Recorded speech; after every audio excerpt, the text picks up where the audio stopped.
Welcome to the Informed Pregnancy and Parenting Podcast. I'm your host, Dr. Elliot Berlin. In today's episode, we're going to be touching on a very difficult topic that isn't talked about very much, which is late-term pregnancy loss. If you listen to the podcast frequently, you probably can tell I love what I do. Every day I get to go into the office and help really nice people, for the most part, feel better during a really nice time in life. And once in a while, when pregnancy doesn't go well, it bites really hard even just to be around somebody who's going through that difficulty. My guest today is a California native. We've only just met, but I can already feel she's an incredible person, just so much warmth and passion. And she's come to share her story. And the only reason why she's doing it is so that she could potentially help somebody else. And it's a really courageous thing to do. I'm very grateful to you. Elise Serna, welcome to the podcast.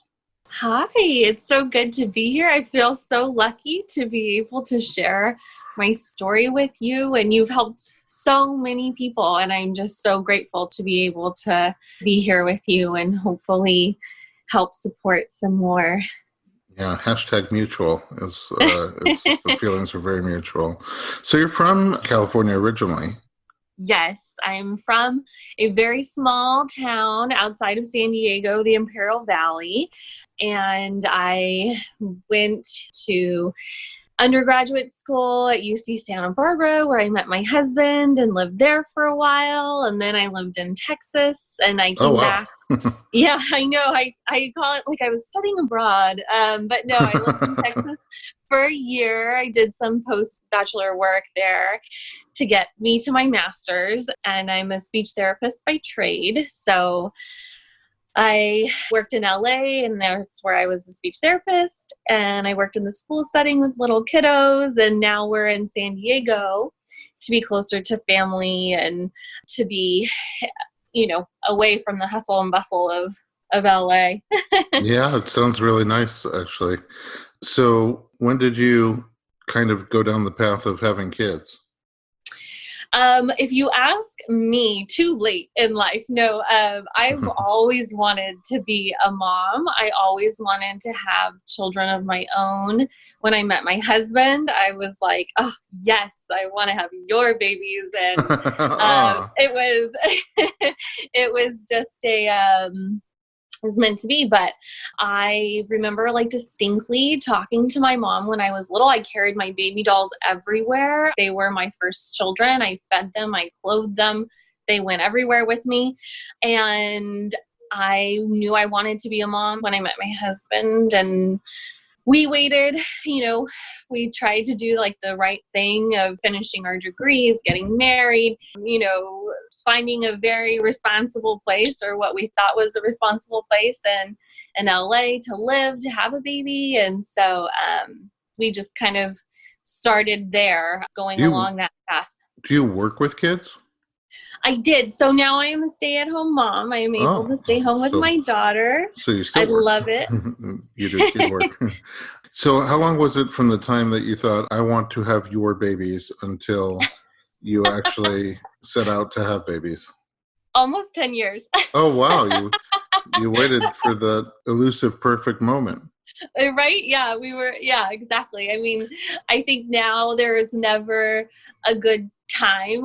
Timing is, so sensitive in general of a concept. But after my husband and I got married, we wanted to wait a little while and buy a house and do all those things, check all those boxes. But my husband and I had been married. It was almost 2 years when we had our first daughter. Oh, and then once you started trying to get pregnant, did it take long? No, my husband would proudly tell you that it was not very long. But no, it was such a beautiful time. It was such a beautiful experience to just be in that stage. And I guess technically, we still are in that stage of the idea of having babies and, raising a family and that kind of thing. So no, the time from when we started to think about having kids to when I got pregnant with my daughter was very quick. How was pregnancy for you? With my oldest daughter, it was blissful. It was the best time of my life. It was so much fun. That being said, I did a lot of work. Like I really delved deep into the birth world. I did a lot of, like, I researched hypnobirthing. We did hypnobirthing. I was very mindful about like what I was putting out into the world, when I was pregnant, because I wanted to have such a happy pregnancy. I wanted to be so just like blissed out in my, with my belly and with my daughter. And it kind of worked because she was just so healthy all the time. She just had such a personality already in my belly from like day one. I have to get more blissful with my belly. That's a goal. That's one of my goals for this year. New Year's resolution, blissful with my belly. You said hypnobirthing. Are you more of a natural-minded person in general, or just when it came to birth? Yes. So yeah, that kind of coincided with getting pregnant. I kind of delved into that natural world. I always knew I initially had wanted to have a water birth with my daughter, but then my husband was like, really? Like, I think I kind of took him aback by how, I don't want to say natural, but how natural I was with my intentions with my daughter. And he was like, where did this come from? Like, all of a sudden you want to have an unmedicated birth? Like, are you sure you want to be doing this? And I was like, yes. And I did. I had a successful unmedicated birth with her. I ate a million dates. I had a doula. I listened to your podcast. I listened to a million other podcasts. Were you in a hospital? I did. So I delivered, I don't know if I can say the name, but I delivered in a downtown LA hospital, which my husband was a little bit nervous about. And he was like, are you sure you want to deliver there? But they had really good reviews for their labor and delivery. And I had an amazing experience there. I recommend all my friends who live in that central area, the downtown area. Silver Lake, Highland Park is where we were. Oh yeah. Did your hypnobirthing come in handy? Yes. I did it with a previous guest on your show, Alicia Tamburi. Oh yeah. And she was amazing. And, it was so validating for me because it was everything that I had kind of intended. And like, I had always told my husband, like, oh, this is, you have to deny the IV and like all this stuff, and then to have her say it, my husband was like, oh man, yeah, I should really. And I was like, man, I told you that, but to hear it from someone else, it clicked for him. I think a lot of partners are like that. You hear it from your own partner, it goes in one ear out the other. You hear it from somebody else, like, oh, that's interesting. And also Alicia, especially, she's like a little Jedi. I feel like she has magical powers, and she'll just say things 3 times and you have to do it. She does. And she was so soothing. And like, I channeled so much of that during my birth, and like, it just helped. And my husband, he kind of was suspicious of the title of hypnobirthing, but he really got on board, and he was such a good partner. And if you ask him, he gave birth unmedicated as well. So, Did you have a doula with you? I did. We did the doula route, and I'm so glad that she was there because, in the moment, she wasn't really as supportive for me as I thought she would be, but for my husband, my husband was so glad to have her there. Like, he was like, oh, just someone else to talk to, or to kind of like, he would take a break and like go to the restroom and run and hide as I was delivering unmedicated, as I was laboring. But I think it really helped him, to be honest, more than me. But I loved her, and she was great. And I didn't want anybody at the birth. Like, I just wanted it to be me and my husband and this doula who I had just met 2 weeks prior. But no, it worked out really well. Close to your delivery. It sounds like it was a magical experience. Just really everything. It was. From the way you describe it, you put in a lot of work, researching and mind preparation and body preparation, and it paid off. You had a good experience. It was beautiful. I loved it. It was so great. Let's take a little break, and when we come back, we will talk about your second pregnancy. We'll be right back with Elise Serna.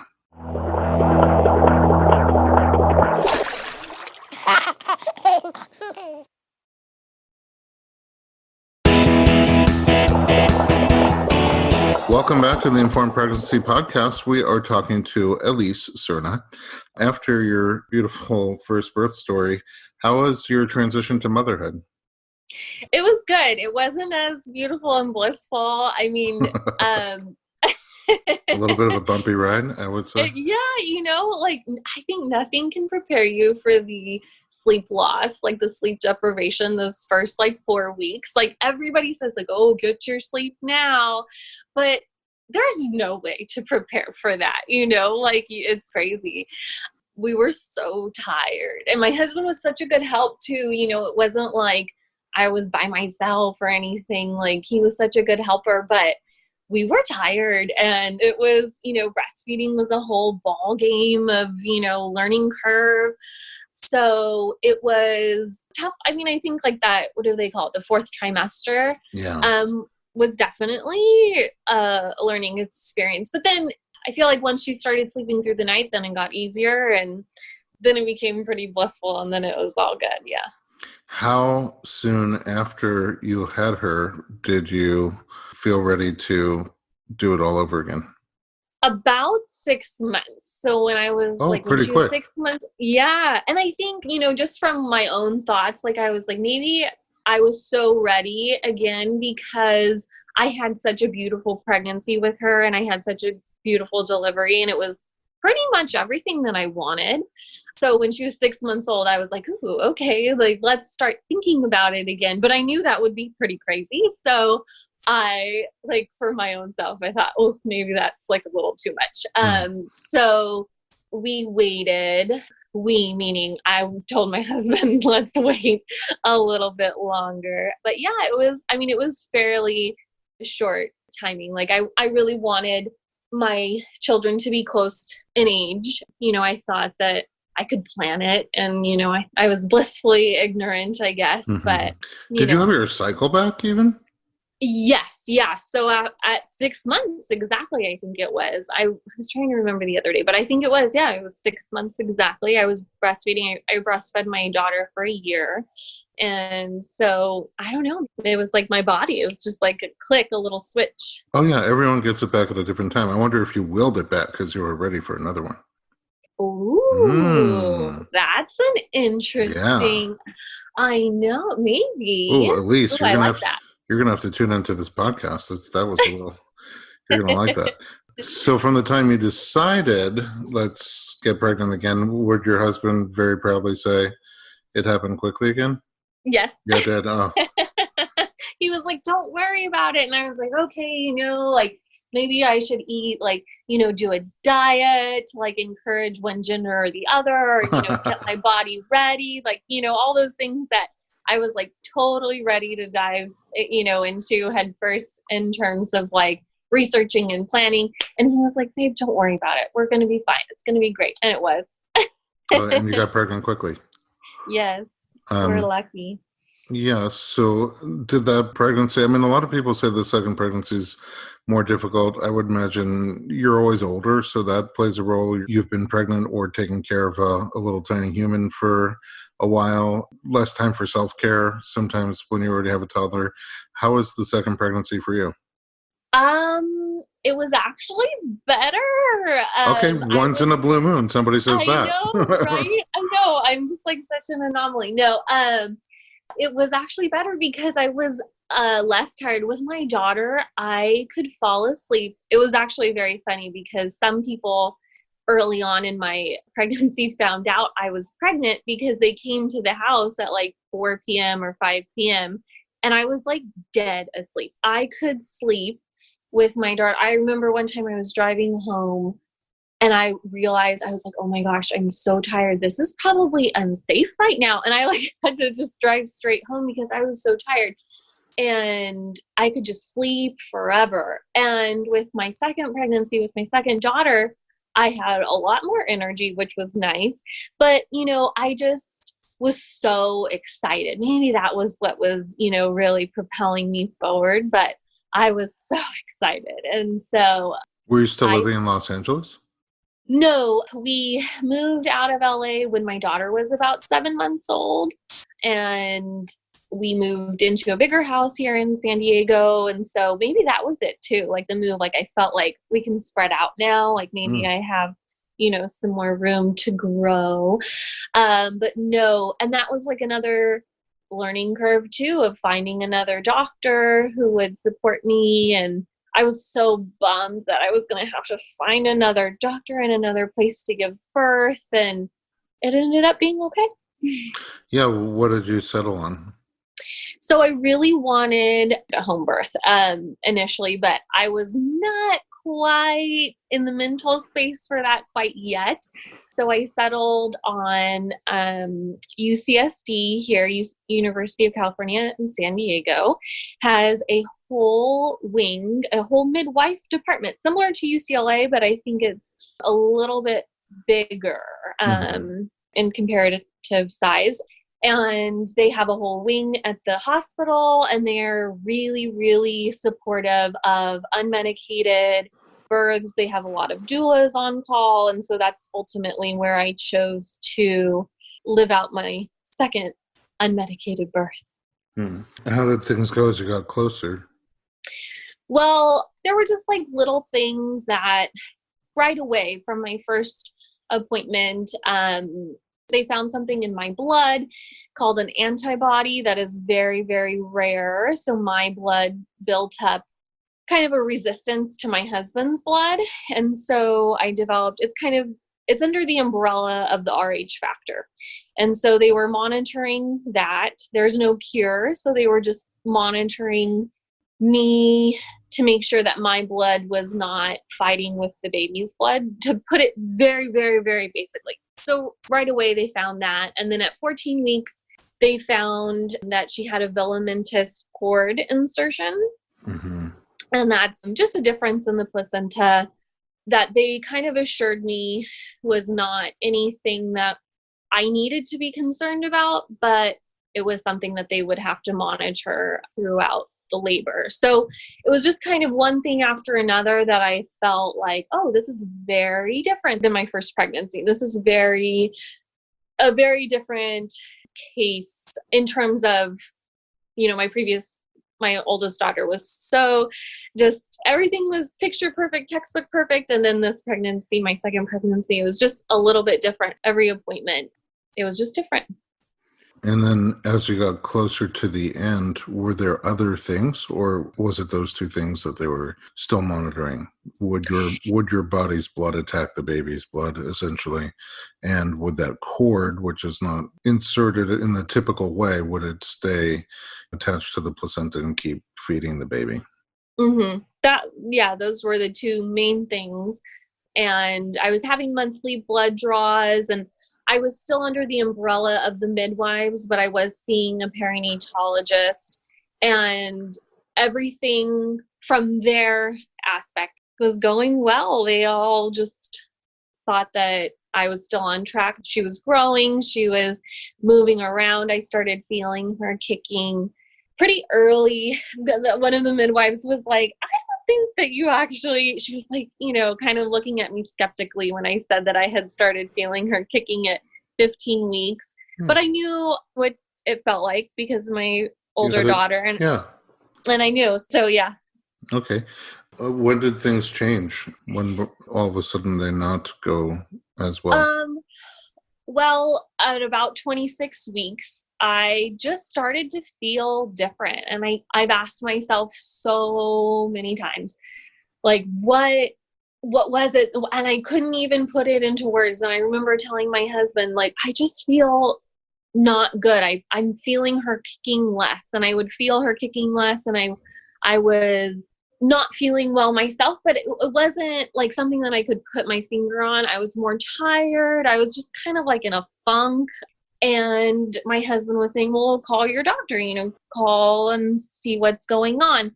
And I was kind of putting it off. And I was thinking, okay, well, I have my 28-week appointment coming up, and maybe I'll just wait and I'll ask them for an extra ultrasound then. But at 26 weeks, she was still moving. She was still kicking. And so I was thinking, okay, maybe it's just me.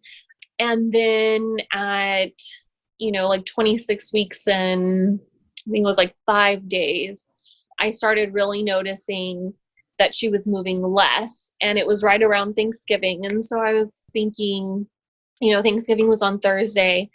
And I remember thinking like, okay, I need to call my doctor. I need to do this. And on Friday, I was so tired just from like the holiday. I was almost 7 months pregnant with my 2-year-old, she was almost going to be 2 in a few short months. And so it just was like that moment of, I didn't want anything to be wrong, as terrible as that sounds. But that Monday, so I was almost 27 weeks on Wednesday. So that Monday, I knew something was wrong. I like got super puffy. I kind of like puffed up, and I was really tired and kind of dizzy. And so I just knew something was not right. Did you call the doctor at that point? Yeah. So on that Tuesday, I emailed my doctor and I said, hey, I'm wondering if I can bump up my appointment to 27 weeks instead of 28. Can I come in tomorrow?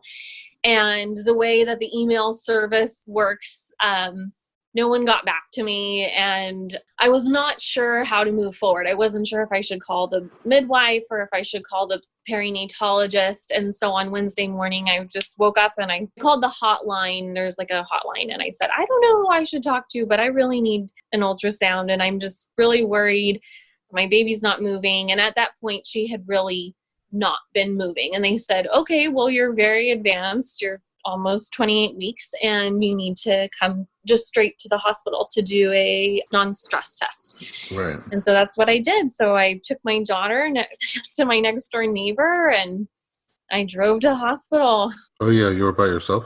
I was by myself. It was just this really unlucky turn of events. My husband had driven up to LA the day before to actually give his final notice to his job there in LA. He was still working remotely here in San Diego. And so he was in LA, and I called him and I said, hey, I have to go to the hospital. I think everything's okay, but I still was really hoping that everything was okay. And he actually left the day before on that Tuesday, and I said, please don't go. I'm not feeling well. I just really want you to be here just in case, if anything happens. And I don't want to say that I knew, but maybe some part of me knew that she was not as healthy as I had hoped that she would be. And I really just wanted him. And he was like, no, I have to go to LA. And so he was in LA, and I drove to the hospital.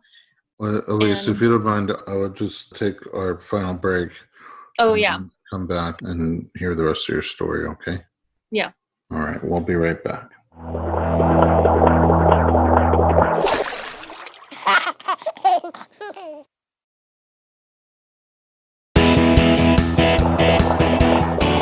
Welcome back to the Informed Pregnancy Podcast. We're talking to Elise Cerna. So you went to the hospital by yourself for a non-stress test. What happened when you got there? I just got really calm, and I don't know how to say it, but I just got super, maybe all that birth work with my older daughter, I just got super hyper focused, and I was like, okay, I don't want to get emotional or lose my cool, because I have to be present. And I knew I had to make a decision to be calm and to be mindfully present at that time, because as soon as I got there, they strapped me to the heart rate monitor, and I heard her heart, and I was like, oh my God, thank God.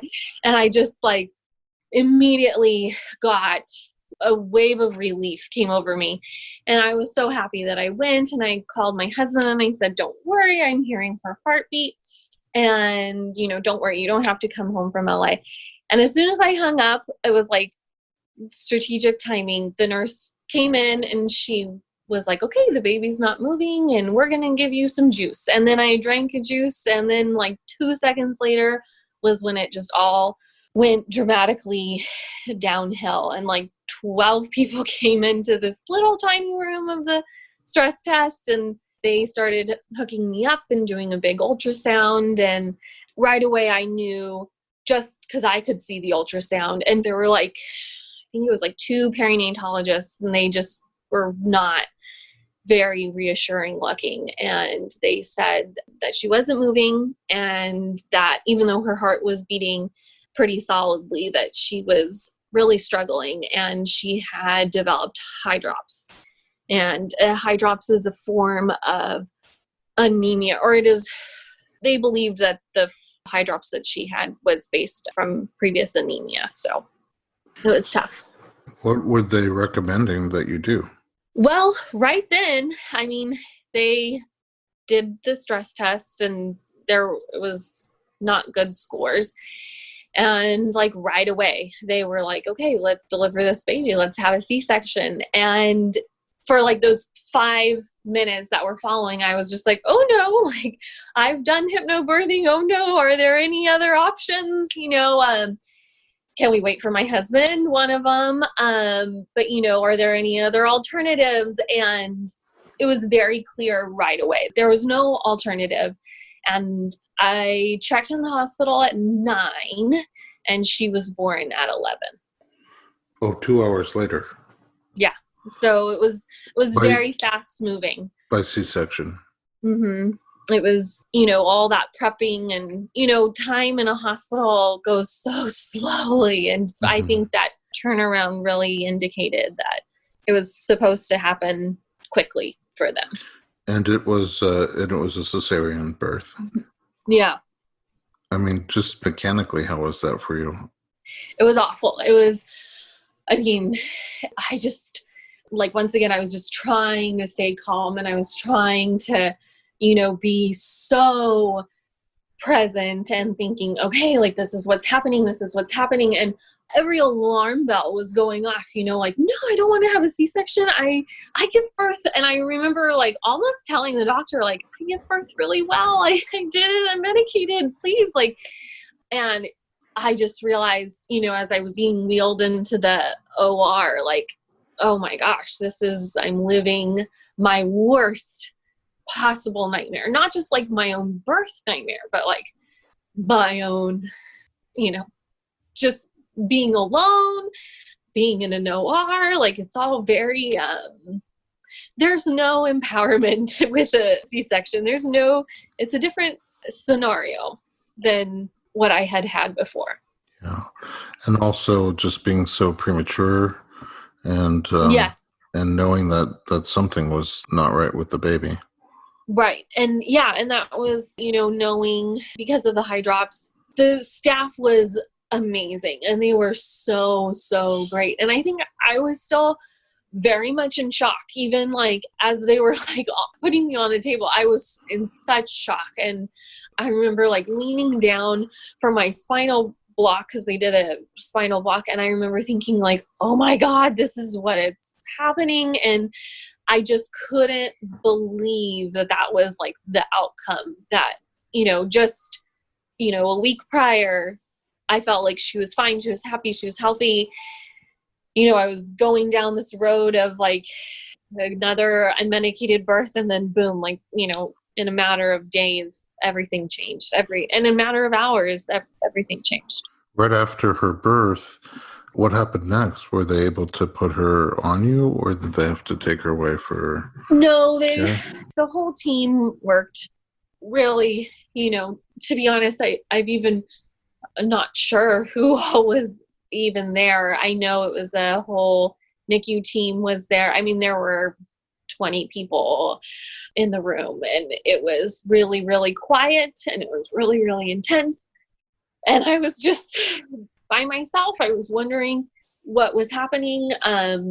One of the perinatologists came after she was born, and he said, it's looking pretty grim. And he was like, she's going to have a very difficult journey, if she is able to be revived. I think he used the word revived, but, it was all just such a blur at that point. And I just I was in so much shock and so much disbelief. And I know that, it's crazy to say, like, how can you not, be aware of what was going on, but it all happened so fast and it was so quick and it was I mean, it awful. must be surreal on some level.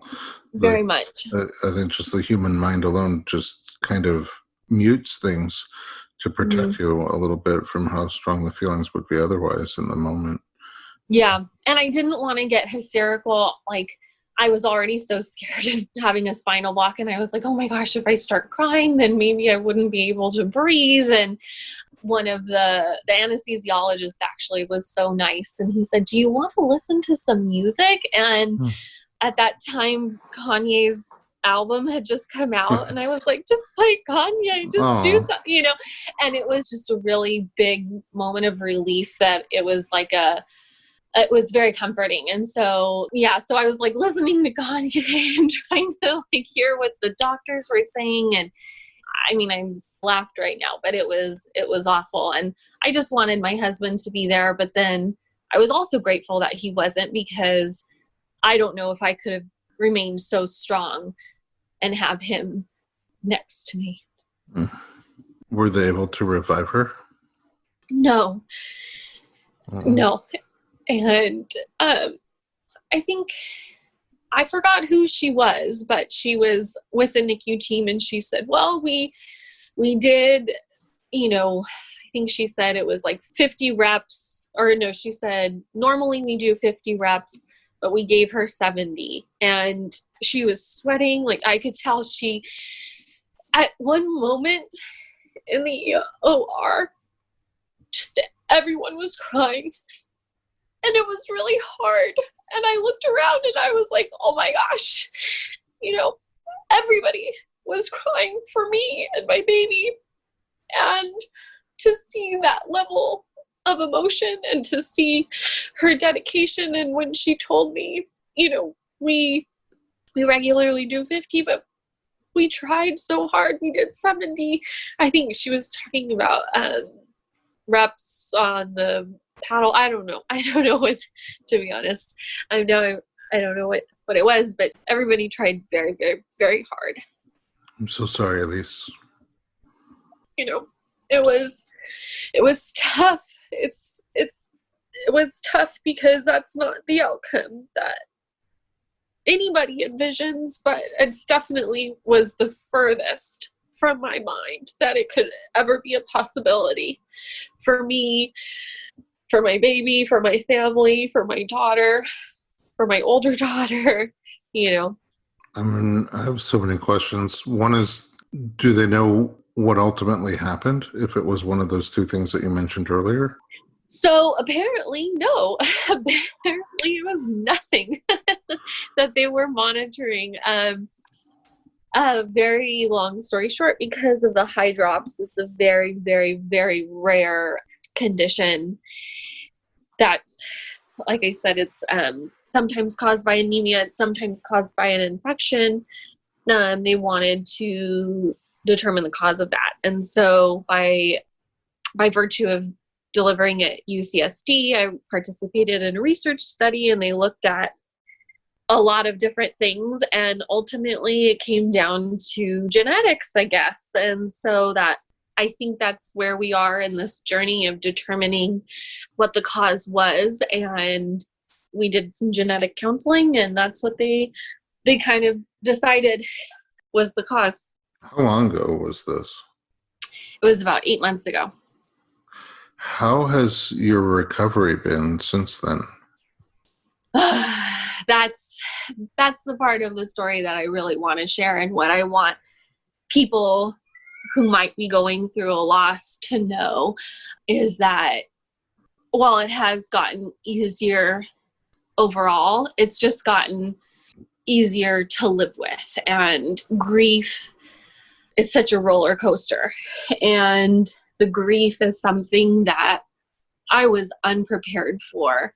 And I think that living through loss, whether it's loss of a baby or whether it's loss of a family member or a loss of a relationship, grief is something that it is a beast. It is a wild ride that you can't prepare for because everyone's grief looks different. And so in these 8 months, I've learned so much about grief and the grieving process and how I personally deal with loss and how my husband deals with loss and how our grief and our navigating loss can look very different. From each other? From each other, yeah. And right away in the hospital, just how we handled it. He arrived as I was being wheeled into the recovery room. And right away, we both handled it just so much differently than each other. And his grief looked very different than mine. And how would you describe them? I had to be the one, like I said, I was kind of glad that he wasn't there because I would have had to support him as well and supporting my own self through that. But right away, he started crying and his grief was very physical and he was very emotionally upset. And I was still very in disbelief. I was in the shock and denial of grief. And I think he already had gone to the pain and the guilt stage of grief. Like he right away wanting, to call all of his family and get that support. And he needed the faces to be there next to him. He needed the voices to tell him that, he was loved. And I wanted none of it. I didn't want anybody there. And, to the whole stage of these last 8 months, I've just wanted to be very private in my own grief, and which is ironic because now I'm on a podcast. But I wanted to be very private, and he needed all of that support. He needed the room full of people giving him hugs and supporting him that Have you way. been able to find some common ground? Yeah, we've definitely had moments of common ground, and we've definitely come together in our grief ultimately. But I think that's something that is very important to think about when you're thinking about loss is it can be isolating from your partner as well. And the way that you handle your grief doesn't look like the way that your mom would handle her grief or your partner would handle their grief or the way that maybe you would have handled your grief years prior or with a different relationship. And so we've been able to find common ground, but it was very, very difficult at first just because we were grieving differently. But ultimately we realized that, coming together is what we needed. Again, I'm just really grateful to you. This is obviously still quite raw. And, it makes sense that it would be. And for you to be interested to reach out to us to want to share your story, because ultimately, while birth tends to go pretty well and pregnancy tends to go pretty well, this happens. Anybody who's in the birth world for a long enough period of time will see it. And it's always so difficult and so challenging and hard and sad. And, some people who listen to our podcast are birth providers. We have medical doctors, we have midwives, we have doulas and nurses. And some people are expecting or new parents or people just curious about pregnancy. And in all those groups of people, I think that being able to hear someone, strong and courageous to be so upfront and real about the story and the journey and the experience that you had, you're definitely going to help people out by sharing. So I really appreciate you. Is there one take-home idea or message or thought or resource that you can think of that might be helpful to somebody else should they end up in this situation? I mean, yes. I have so much to say, but yes, I think allowing yourself to grieve and allowing yourself, all those emotions are justified. I thought there were only 5 stages of grief, but I've learned that there are up to 12, but 7. The pain and the guilt and the bargaining and the anger, all of those are so so real. And I would encourage anybody to be open with themselves and feel whatever they're feeling and know that that's okay. And I would hope to encourage you to have grace and show yourself grace and allow yourself that time to grieve and to heal the way that you feel like you need to heal, whether that's like my husband, surrounding yourself with a lot of people and, getting all the hugs and the kisses and the, support, or whether it's like me, just really focusing on my own self and processing the grief and navigating. I tried to best steer myself and learn all that I could about grief, kind of like how I went through the birth process. I wanted to research all about it and learn and allow myself to understand everything. So I would say that just give yourself time. A loss will break you and you will feel dead and you will feel like you're at the end, but it won't end you. You can find out a lot about yourself and a lot about your own value systems through grief. But ultimately, I think what helped me the most was getting therapy and reaching out to a specific provider for maternal mental health. And that was a very difficult thing to do, not because I wasn't searching for it or not because I felt like I didn't know where to look, but because there's not a lot of resources, I think, that are readily available. When I left the hospital gave me all these really well-intentioned brochures of grief support groups and, navigating loss and specifically infant loss. And all of them were expired, or all of them were groups that were no longer meeting or met on Tuesdays. And they were very well-intentioned, but therapy is ultimately what I found, and a therapist who specializes in maternal loss and maternal mental health. I was very lucky. It's really invaluable to have that kind of support from someone who's so focused. And, it's such a unique area that Yes. a generalist may be able to help you, but someone who has experience in this field will probably be able to help you better. Elise, again, I'm really sorry that you had this experience, and you're just such a passionate person. I could tell that you're overflowing with maternal energy and love. And, I send you a blessing of comfort, that you should find comfort and meaning, and that moving forward, that you should have no more loss or suffering or grief. Thank you. That means so much. I really appreciate you. At home, thanks for listening to our podcast. For more information, and we'll try to put some of the resources that Elise mentioned, visit us online at informedpregnancy.com.